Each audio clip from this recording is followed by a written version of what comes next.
사랑하는 교회 여러분, 한 주간 평안하셨습니까? 대림 2주를 보내고 있습니다. 이제 대림 3주를 우리 맞이해야 되는데요. 예수님을 향한, 다시 오실 주님을 향한 기다림과 그 기다림 안에서 소망을 길어 올리고 계실 줄로 믿습니다. 우리 그리스도인들은 삶의 이 땅에서 우리가 경험하는 모든 상황과 여건과 관계없이 예수님을 향한 이 기다림 안에서 우리 인생을 어둠이 아닌 소망으로 길어 올리는 사람들입니다. 예수 그리스도, 그는 다시 오실 것입니다. 그리고 그 오시는 주님이 우리 인생과 삶의 구원의 이름이 되어주시고 능력이 되어주실 줄 믿습니다.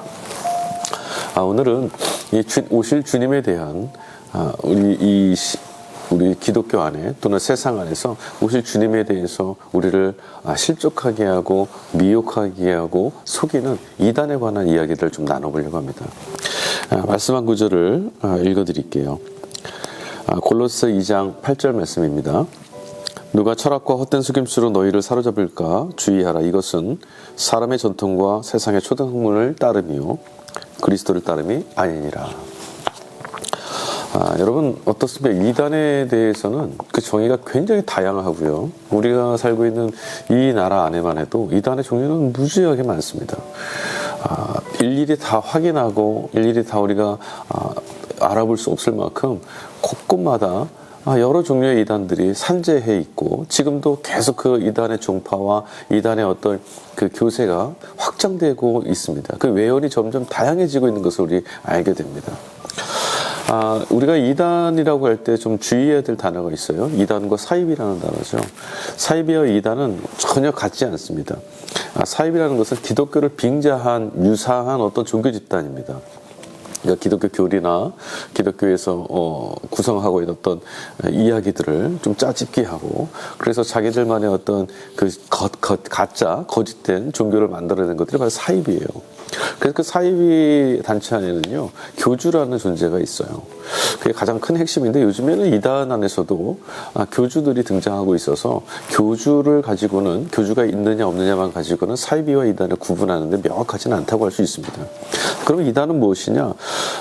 교회 또는 예수 그리스도 안에서 그 믿음 안에서 혹은 또 성경 안에서 그 안에서 우리 기독교가 함께 공유하고 함께 고백하고 있는 신앙적 고백들 이런 것들을 거부하고 자기들만 옳다고 말하는 그것을 반대하는 사람들 이런 이들을 뭐라고 하면 이단이라고 말해요. 그래서 이단은 다르리의 끝단이라고 해서 처음에는 같은 것 같았지만 끝에 가보면 뭔가 달라있다. 그것이 바로 이단이라고 할 수 있죠. 그래서 이단 사이비는 구별이 굉장히 용이합니다. 그러나 이단은 자칫 구별을 잘 못할 수도 있어요. 한국교회 이단의 종류는 굉장히 많습니다. 200~300개 정도 되는 걸로 알고 있는데요. 그들이 말하는 것들은 주로 이런 큰 메시지는 두 가지예요. 첫 번째는 종말이 곧 올 것이다. 세상이 곧 망한다. 그 이야기 하나와 그 다음에 그들 안에 지금 그들 안에만 어떤 구세주 혹은 세상을 구원한 주님, 예수의 재림 혹은 진리 이런 것들이 폭로되어 있고 계시되었고 지금 기성교회들은 거짓이고 정말 우리를 다 넘어뜨리려고 하는 그 사탄과 같은 그런 세력이다 이렇게 비난하는 이 두 가지 메시지를 띄고 있어요. 여러분 주변에 보시면 그 이단들의 주장하는 내용들은 다 이 두 가지 범주를 넘지 않습니다. 대부분 이 두 가지를 가지고 우리 성도들을 미혹하고 실족하게 만듭니다. 어떤 이들은 그 안에서 또 그 이단 안에서요 앞서 말씀드렸다시피 자신이 재림 예수다 이렇게 말하는 이들도 있고 혹은 선지자나 예언자다 이렇게 주장하는 사람들도 있습니다. 자, 그러면 여러분 이단들이 이렇게 득세하고 이단이 이렇게 만연해 있는 요즘의 시대를 보면 과연 종말의 때라고 할 수 있을까요? 이 종말에 대한 증거로 이들이 이렇게 드러나는 걸까요? 그런데 여러분 이 이단은요 지금 오늘 우리 세대에만 특별히 지금 드러나고 어떤 좀 만연해지고 이런 것들이 아니에요. 초대교회 역사로부터 그때로부터요 이단은 계속 기독교 이 역사와 함께 존재해 왔습니다. 마치 복음서에 나와 있는 가라지와 알곡들 이거 같은 거예요. 알곡들 사이에 가라지가 껴있는 것처럼 알곡이 자랄 때 가라지도 그 속에서 자라고 있었어요.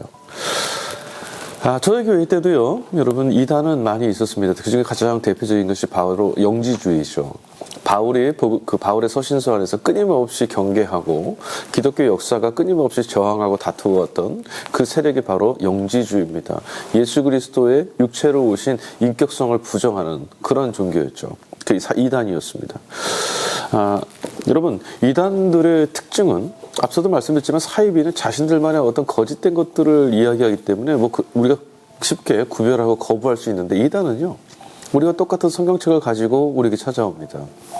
우리가 보고 있는 성경, 우리가 함께 부르고 있는 찬송, 이런 것들을 가지고 우리 앞에 찾아와서 말을 건네요. 그들은 성경 구절을 우리에게 제시합니다. 성경의 말씀들을 곳곳에 찾아서 우리에게 얘기하죠. 여러분, 그러면 우리 어떤 성도들은요, 이 성경 구절을 가지고 말하다 보니까 그 말을 듣고 정말 그런가 보다 할 때가 많이 있어요. 여러분, 그들이 성경을 읽는 방법은 두 가지입니다. 첫 번째는 자신들이 이야기하고 자신들이 주장하는 것들을 옹호하기 위해서 구절 곳곳에서 성경 말씀을 짜집기 하듯이 뽑아서 그것을 다시 합친다는 거예요. 그리고 또 한 가지는 어떤 것이냐면, 자신들에게 유리한 자신들의 어떤 주장을 입증하거나 좀 강화하거나 그 논거가 될 수 있을 만하다 싶은 말씀들, 그런 부분들을 택해서요, 그런 부분만 문자적으로 또 해석을 해요. 나머지 부분은 또 어떻게 하느냐? 문자적으로 택한 부분 외에는 알레고리, 소위 비유풀이라고 그래서요, 자기들만이 이런 것들을 해석할 수 있다라고 해서 다른 의미, 이 문자 안에 다른 의미가 담겨 있다라고 또 비유적으로 해석도 합니다. 그러니까 아주 혼재되어 있는 거죠. 문자적으로 읽었다가 비유로 읽었다가 이렇게 읽는 성경 독서 방법이 굉장히 잘못되어 있는 거예요. 그러나 여러분, 성경 말씀은 이렇게 파편적으로 읽어서는 안 됩니다. 성경 말씀은 하나의 지향성을 갖고 있어요. 무엇이냐면 바로 하나님의 뜻, 하나님이 어떤 분이신지를 우리에게 제시하고 우리에게 가르쳐주고 우리에게 진리를 향해서 나아갈 수 있도록 초대하기 위해서 그 목적을 향해서 우리에게 말을 건네오고 있습니다. 그래서 성경 말씀은 어느 한 부분이 아니라, 물론 그 한 부분 안에도 성령의 감동이 담겨 있고 우리를 향한 깨닫게 하시는 능력과 지식이 담겨 있지만, 이 지향성 안에서 성경을 읽어야 되는 거예요. 여러분, 손가락을 가지고 달을 지목하고 있다면 우리가 봐야 될 것은 손가락이 아니라 가르치고 있는 달이어야 되지 않겠습니까? 성경 말씀 안에서 우리가 지목해야 될 것을 분명히 하고 읽어야 되고요. 이 모든 것들이 다 합력해서 성경 구절, 전체 구절이 다 하나의 지향을 갖고 지목하고 있다는 것을 기억하면서 말씀을 읽어야 돼요. 그래서 파편적으로 읽거나 단락을 떼어서 읽거나 이 앞단락과 뒷단락, 혹은 성경의 앞에 있는 장과 뒤에 장, 혹은 성경의 다른 책과 끝의 책, 이것들을 서로 연결해서 읽으려고 하는 것들은 굉장히 위험한 시도라고 할 수 있어요. 성경의 전체 장과 절과 책, 또 책과 책 사이 구약과 신약 전체가 아우르고 있는 그 지향이 어디인지가 분명한 기준이 되어서 읽어야 되는 거죠. 기독교 2000년 역사인데, 기독교는요, 이 수많은 이단의 공격과 싸워왔습니다. 그 이유는 진리를 수호하고 지켜내기 위해서요. 진리를 지킨다는 것은 진리 자체를 지켜내는 건 아니죠. 진리는 진리예요. 우리가 지키지 않아도 돼요. 우리가 무엇인가를 더하고 우리가 보호해야 될 것이 아니에요. 그러나 우리가 지키는 것은 이 진리가 왜곡되지 않게 적용되고 왜곡되지 않게 전달되므로 진리 앞에 서 있는 우리가 온전한 생명의 길을 나아갈 수 있도록, 그런 바름의 길을 제시할 수 있도록 하는 것, 이게 바로 기독교 역사가 지난 2000년간 해왔던 일이었습니다. 수많은 이단들과 다투면서 기독교는 교리도 확립해왔고요, 그리고 신학도, 또 신앙도, 그리고 신앙 고백도 함께 정립해왔어요. 수많은 신앙 고백들이 기독교 교리 안에 담겨져 있죠.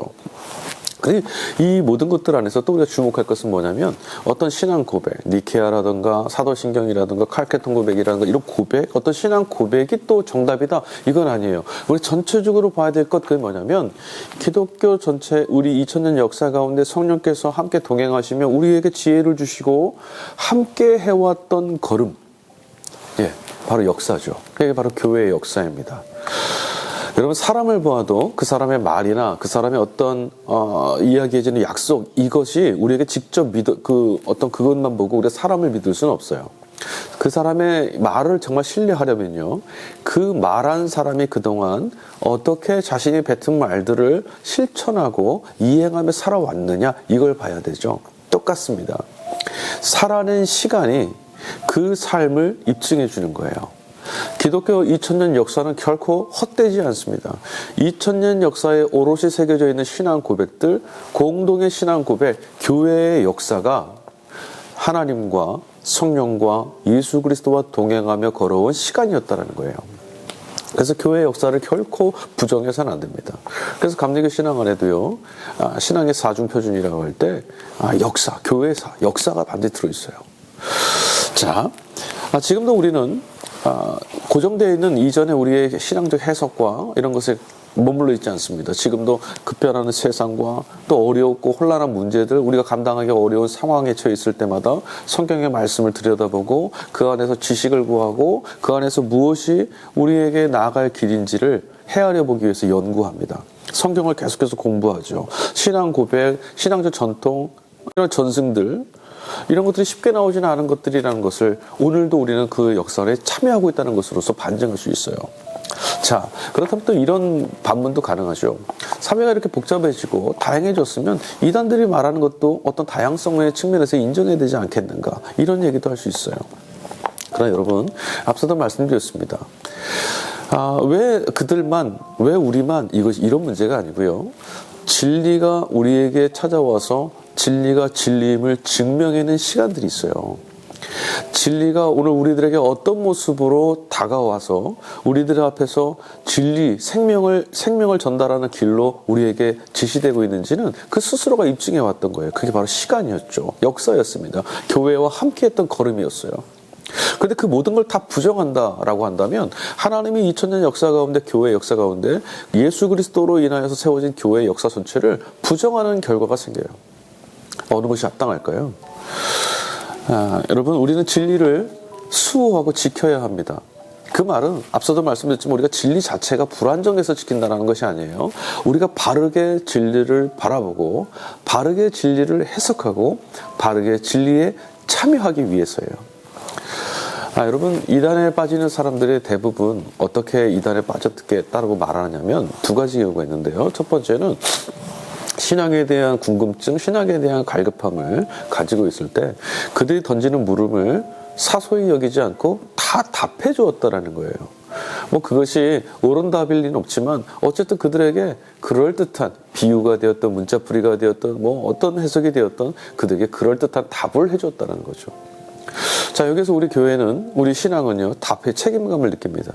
우리는 하나님 말씀 앞에서 우리의 삶을 적용하고 해석해서 함께 대화 나누고 함께 말씀을 삶으로 살아낼 수 있도록 고민하지 않았다는 거예요.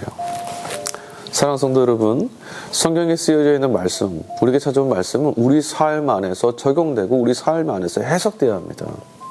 그래서 그 삶에서 던져지는 의문들은 그냥 무시하거나 그냥 없는 것처럼, 혹은 그것은 불신이고 믿음 없는 것처럼 치부하면 안 됩니다. 그 물음들을 끌어안고 말씀 앞에서 기도하며 답을 찾아가야 되고, 함께하는 공동체 전체가 이 문제에, 그가 제시하는 문제에 함께 여정을 떠나면서 길벗이 되어주면서 답을 찾아가는 그 길에 함께 해주는 것 굉장히 필요한 거죠. 두 번째는 이단들에 빠진 사람들이 이런 말들을 해요. 이단의 사람들은 굉장히 친절하다. 형제를 느낄 만큼, 부모 자식보다 더 끈끈할 만큼 친절함이 있다. 가족 같다. 이런 걸 경험했다라는 거예요. 여기서도 우리는 책임감이 참 크죠. 우리 교회 공동체가 정말 하늘 가족이라고 하는, 하나님의 가족이라고 하는, 한 몸이 되었다라고 하는 이 지체성, 공동체성을 얼마나 상실하고 있는지 돌아보게 됩니다. 이건 우리 교회가 행하지 못한 잘못 때문인 거예요. 그러니 이단이 뛰어나거나 이단이 바르다, 이것이 아니라 우리가 해야 될 일을 하지 못했기 때문이라는 것을 우리는 뼈아프게 인식하고 인정해야 합니다. 여러분, 이단을 분별할 수 있고 구별할 수 있는 방법은 뭐가 있을까요? 가장 중요한 것은요, 개개인 한 사람, 성도 한 사람 한 사람이 성경의 말씀, 우리에게 제시되어진 진리, 기록된 진리를 꼼꼼히 읽고 연구하고 묵상하는 일이 필요합니다. 그러니까 성경을 그냥 주일에 한번 예배 때 목사님이 한번 언급해주는 그렇게 차원으로 넘어가시면 안 되고, 또 성경을 한번 몇 회독을 했다, 1회독, 2회독, 3회독을 했다는 차원에서 읽으시면 안 되고, 내 삶을 살리고 내 영혼을 구원하는 길이다. 그래서 꼼꼼히 읽고 탐독하고 연구해야 되는 거죠. 그리고 여러분, 이 성경과 관련된 진리와 관련된 질문들 혹은 이단을 분별하는 것에는요, 전문가의 도움도 반드시 받으셔야 돼요.